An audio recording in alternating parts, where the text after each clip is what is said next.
उत्तर प्रदेश में रहने वालों के लिए एक बहुत ज़रूरी सिक्योरिटी अलर्ट है। अगर आप या आपके कोई जानने वाले वोटर हैं, तो अगले कुछ मिनट बहुत ध्यान से सुनिए।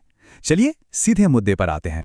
तो देखिए, सबसे पहले ये जानना ज़रूरी है कि उत्तर प्रदेश में मतदाता सूचियों का एक स्पेशल इंटेंसिव रिवीजन, जिसे एसआईआर कहते हैं, वो शुरू हो चुका है।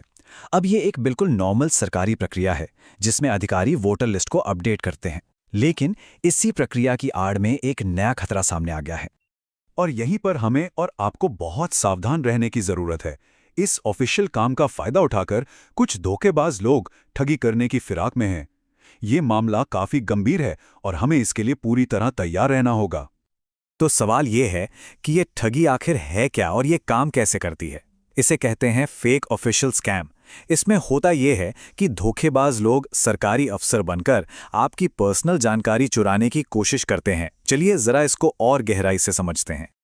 ये स्कैमर्स ना एक बहुत ही चालाक तरीका अपनाते हैं। जरा सोचिए, आपके पास एक फोन आता है। फोन करने वाला कहता है कि वो बूथ लेवल ऑफिसर यानी बीएलओ बोल रहा है।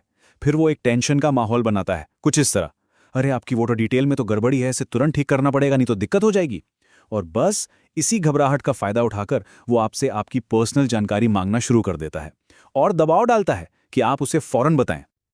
लेकिन देखिए, घबराने की कोई बात नहीं है। असली और नकली अधिकारी में फ़र्क करना बहुत बहुत आसान है। अब हम उस सबसे ज़रूरी बात पर आते हैं जो इस धोखे से बचाएगी। अब स्क्रीन पर जो दिख रहा है वो इस पूरे मामले का निचोड़ है।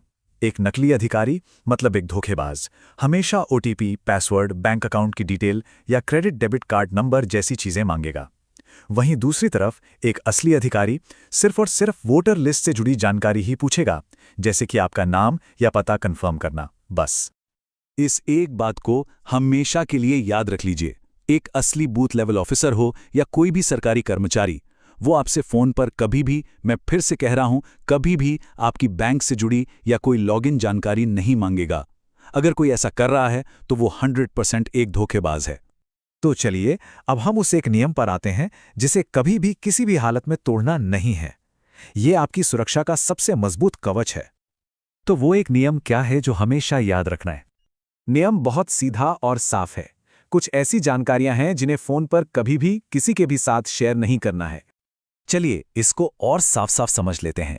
आपको अपना ओटीपी यानी वन टाइम पासवर्ड, अपनी बैंक की कोई भी डिटेल और किसी भी तरह का पासवर्ड कभी भी किसी को फोन पर नहीं बताना है। समझ लीजिए कि ये आपकी सुरक्षा की लक्ष्मण रेखा है।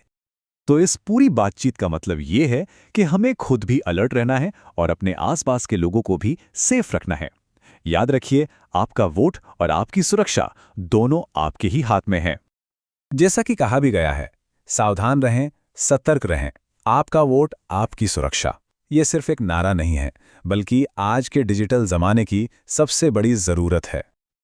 और हाँ, आखिर में एक सबसे जरूरी बात, इस जानकारी को सिर्फ अपने तक मत रखिए। इसे अपने दोस्तों, परिवार वालों और जानने वालों के साथ जरूर शेयर कीजिए, ताकि कोई भी इस तरह की ठगी का शिकार ना हो। आपकी एक छोटी सी कोशिश किसी को बहुत